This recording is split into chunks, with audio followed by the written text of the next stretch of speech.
The first time I saw him shirtless, I knew I was doomed. His towel hung low on his hips, wet hair dripping onto his collarbone, and I stood frozen at the bathroom door like some kind of pervert.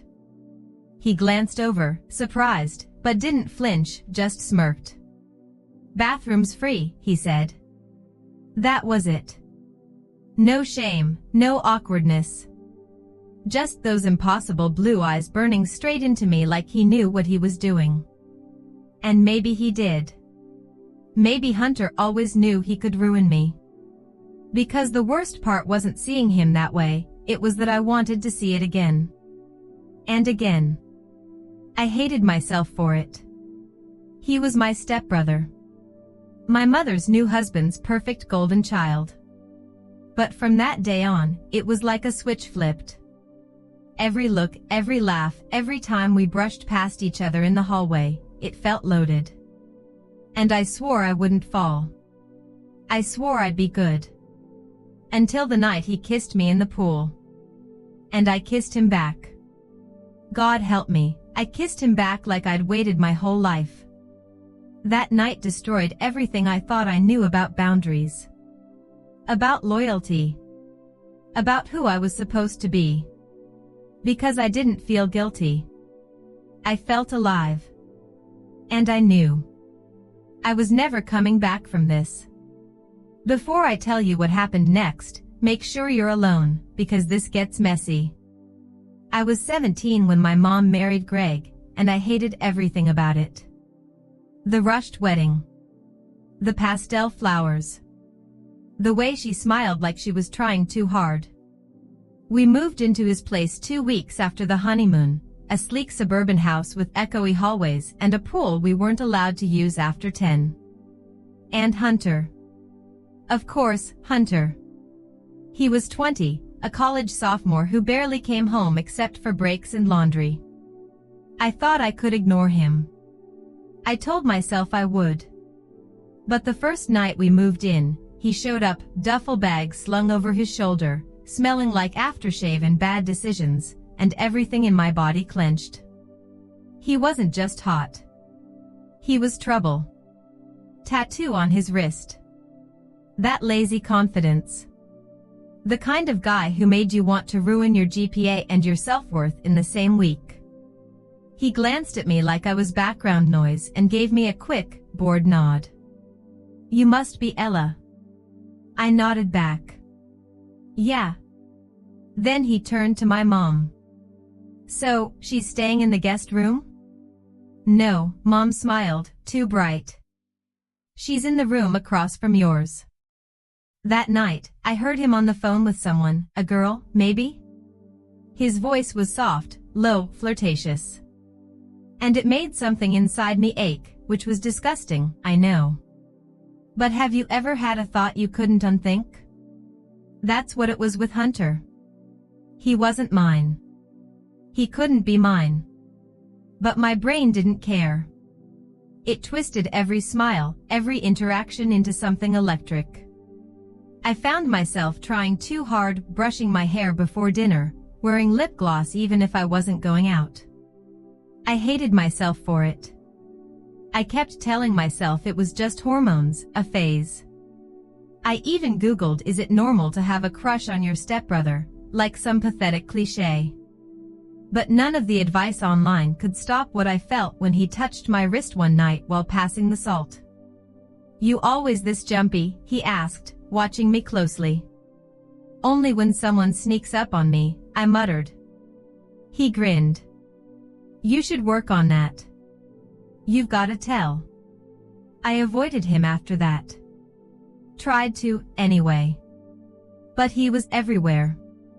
Kitchen in the morning, pool at night, even the gym in the basement when I went to run out my confusion. And worse, he started talking to me. Little things at first. Jokes.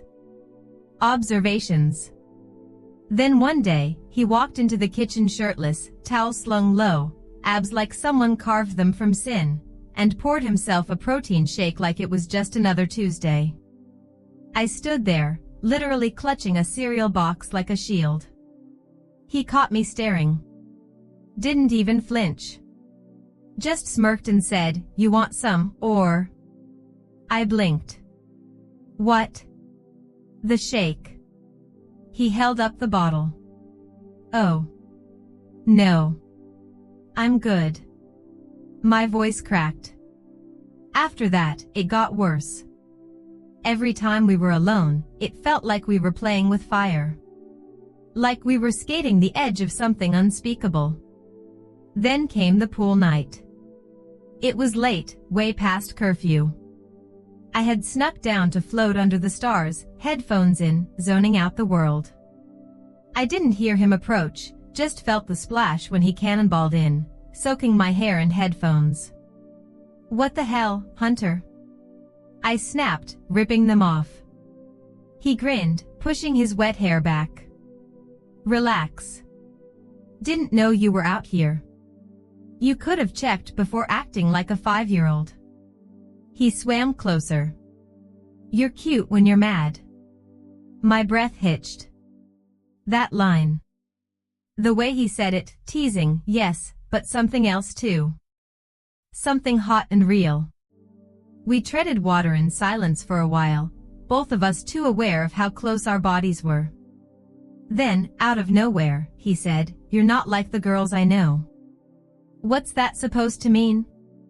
He shrugged. "You actually see people. You're not fake." I rolled my eyes. "You don't know me." "I'm starting to." "Then, I don't know who moved first.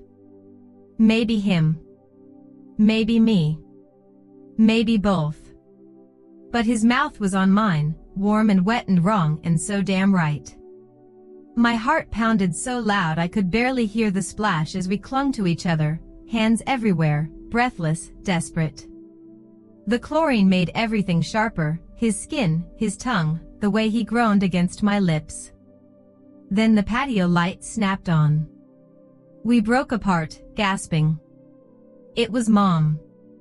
She stood in her robe, blinking at us like she couldn't process what she was seeing. And maybe she couldn't. Because I was supposed to be the good girl. The obedient one. The daughter she could trust. But that night, in the pool with Hunter, I stopped caring about being good. I just wanted him. The silence was brutal. The kind of silence that hums in your bones and wraps around your throat like a noose. Mom didn't say a word. Just stared at us, soaked, breathless, tangled in the pool like two lovers caught in a lie. Then she turned, walked inside, and closed the sliding glass door behind her. No yelling. No accusations. Just that cold, disappointed retreat that hurt more than any slap ever could. Hunter swam back slowly, tension rippling off his body like heat waves. "I didn't know she'd be awake," he muttered. "You kissed me," I whispered. He looked up at me, water dripping from his lashes. "You kissed me back." We didn't speak after that. Not in the kitchen the next morning.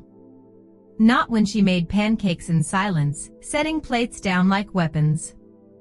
Greg was out of town for a conference, thank God, but Mom's passive aggressiveness filled every room. She didn't even look at me until day 3. That's when she finally snapped. I was grabbing a yogurt from the fridge when her voice cut like glass. "Do you have any idea what you've done?" I froze. "Mom. He's your stepbrother, Ella." "I know that." "Then act like it." She slammed her mug down. "What happens when Greg finds out? When the neighbors start whispering? When Hunter's future is ruined because his stupid little stepsister can't control herself?" I wanted to scream. I wanted to ask if she ever stopped to consider what he wanted. If she thought maybe this wasn't just me being impulsive. But I didn't. I just stood there, ashamed and furious, while she acted like I was some villain in my own house. Later that night, I heard them arguing through the walls. "She's not a child, Mom. She's 17. I'm 20. It's legal. It's not like we're blood." That's not the point, Hunter. Then what is? That you care more about what Greg thinks than what we feel? Silence. Then a door slammed. And I heard Hunter leave. I didn't see him for a week. No texts. No calls. No footsteps in the hallway. I hated myself for missing him. I hated that I kept checking my phone like a fool, waiting for his name to pop up. And when it finally did, it wasn't what I expected. Hunter.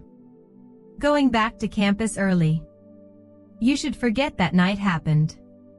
I stared at the screen until the words blurred. Forget? How could I forget? Every time I closed my eyes, I saw his mouth on mine. Every brush of air felt like his hands. I didn't eat for 2 days. Couldn't sleep without replaying it all, the way he looked at me like I was the only person in the world. And now he was pretending it didn't mean anything? So I did what any heartbroken idiot would do. I drove to his college. 3 hours without telling Mom. Without even packing a bag. I sat in my car outside his frat house like some deranged ex and waited until he came out. When he did, he was laughing, arms slung around some redhead in denim shorts. My stomach twisted. I didn't even know her name, but I hated her instantly. I marched up like I had every right to ruin him.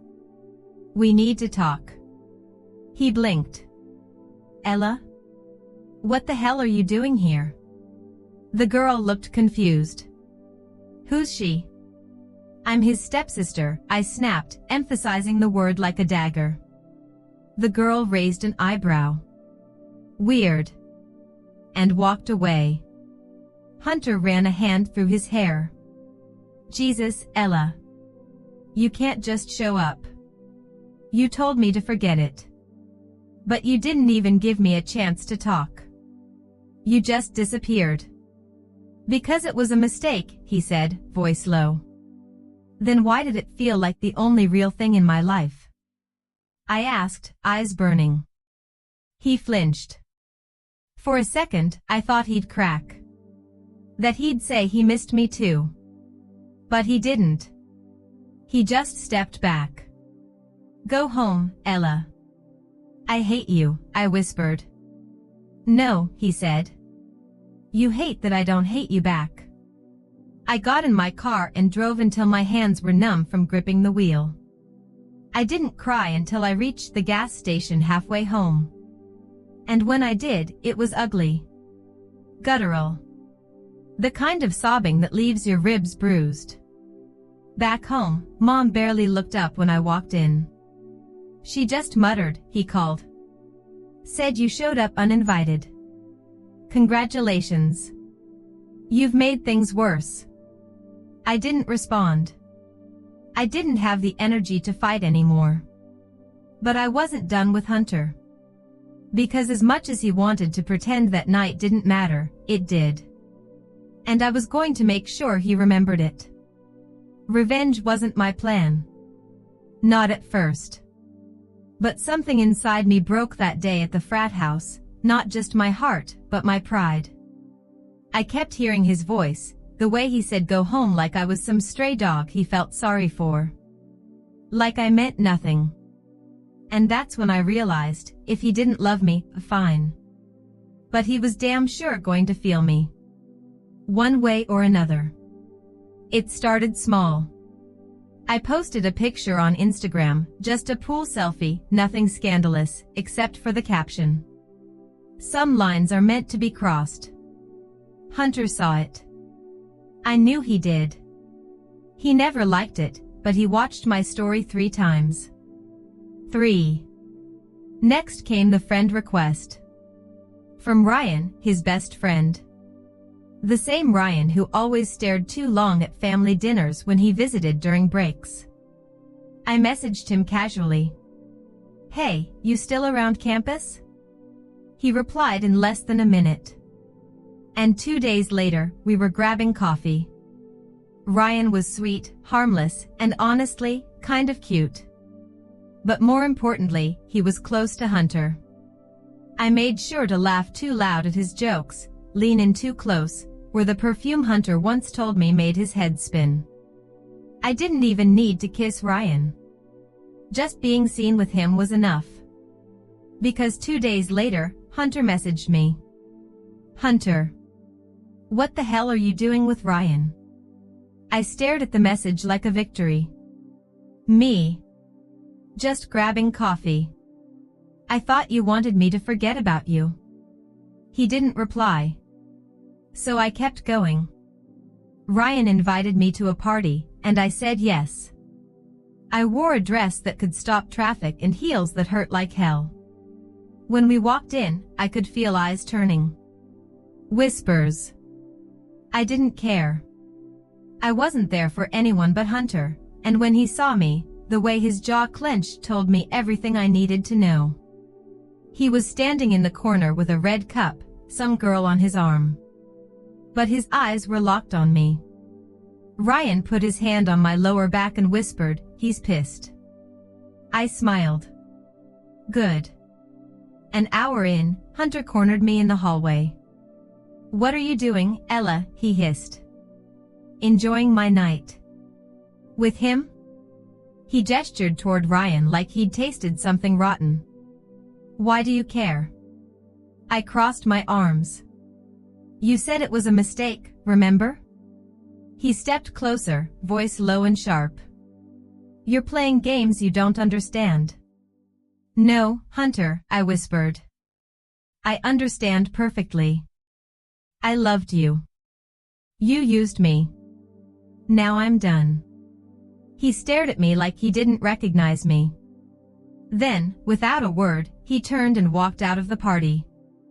That should have been the end of it. But it wasn't. Because 2 weeks later, Ryan showed up at my door, drunk and bleeding. "I need to tell you something." I let him in, helped him clean up. "What happened?" He laughed bitterly. "Hunter punched me." "What? Why?" He slumped onto the couch. "Said I was disrespecting his family." Can you believe that? His family. Something twisted in my chest. I wanted to feel vindicated, but all I felt was sick. Because beneath all the anger and the games, I still wanted him. I still loved him. And now everything was spiraling. A few days later, I got a call from Mom. "We need to talk," she said, her voice trembling. "Greg found out." My stomach dropped. Found out what? Everything. Turns out Greg overheard one of Hunter's calls. Something about Ella and the pool, and it was a mistake. He confronted Mom, and she crumbled. Now the house was a war zone. Mom crying. Greg screaming. Hunter packing. I raced home. When I got there, Hunter was shoving clothes into a duffel bag. "You're leaving?" I asked, heart pounding. He looked up, eyes bloodshot. "What choice do I have?" "I didn't want this," I said. "No, Ella. You wanted me. And now you've got all of me. Broken, hated, and homeless." He zipped the bag. I reached for him. "Don't go." He pulled away. "We never should have crossed that line." "But we did," I whispered. "And I don't regret it." "Well, I do." That broke me. He walked out. No hug. No goodbye. Just a slammed door and a storm I helped create. 3 months. That's how long it's been since I saw him last. Since the day he slammed that door and took every version of closure with him. The house hasn't been the same. Greg barely speaks to me, and when he does, it's short, clipped, like I'm a stranger he's being forced to feed. Mom walks on eggshells around both of us, her eyes constantly flicking to the door like she's still expecting Hunter to walk in and pretend none of this happened. But he doesn't. He never came back. Not for the holidays. Not for his birthday. Not even when Mom texted him that Grandpa passed. Just silence. Cold, endless silence. And the worst part? I still wait. I still open my phone and check his name like some addict searching for one last fix. I scroll through old pictures I swore I deleted. A blurry one of us on the back porch. His arm thrown casually over the chair behind me. Our drinks side by side. A photo that would mean nothing to anyone else, but to me? It holds everything. The tension. The yearning. The way he looked at me when no one else was watching. I saw him once, from a distance. At a gas station off the freeway. He was with some girl. Brunette, tall, laugh too loud kind of energy. He didn't see me. Or maybe he did and just pretended not to. Either way, I didn't say anything. I just stood there, frozen behind the pump, heart splintering all over again like it was the first time. Ryan reached out a few weeks ago. Apologized for getting caught in the middle. Said Hunter wasn't the same after everything. That he drank too much. Hooked up with girls he didn't care about. Failed a midterm and blamed family drama. I wanted to ask more, but what was the point? Knowing he was hurting didn't unhurt me. It didn't fix the fact that I started something I couldn't finish. That I crossed a line we could never uncross. Sometimes I wonder if it would have been better if he'd never kissed me. If I'd never kissed him back. If we'd stayed silent, respectful, distant. But then I remember the way it felt, the way he pulled me into the water like he'd been waiting forever. The way he whispered my name like it tasted sweet and forbidden all at once. And I know. I don't regret it. I regret everything after. The silence. The fallout. The way we burned so hot we left nothing but ashes. One night, Mom came into my room, something she hadn't done in months. She sat on the edge of my bed like she used to when I was little. "You loved him, didn't you?" she asked softly. I couldn't speak. I just nodded, tears spilling without permission. She sighed, brushing a strand of hair from my cheek. "So did I. Not the way you did, of course. But, enough to wish things had turned out differently." That night, I dreamed of him. Of us, back in the pool. The moon high. Our limbs tangled. But in the dream, no one walked in. No one stopped us. We just floated together forever, weightless and warm, like we were allowed to want each other. But reality isn't like dreams. It's cold. Final. Unforgiving. A month later, I got a package in the mail. No return address. Inside was a sweatshirt, his old college hoodie. Worn and soft and smelling faintly like him. At the bottom of the box, a note. "Ella. I shouldn't have kissed you. But I'm glad I did. That night was the only time I ever felt real. I hope you find someone who isn't scared of you like I was. Someone who doesn't run." H. I read it 10 times. Memorized every word. Then I folded the note and tucked it into my journal. Somewhere safe. Somewhere close. He was my stepbrother. And I loved every second of it. But some things are too twisted to survive the light. Now, I just carry him quietly. A bruise beneath my ribs. A memory too dangerous to say out loud. But never, not for 1 second, forgotten.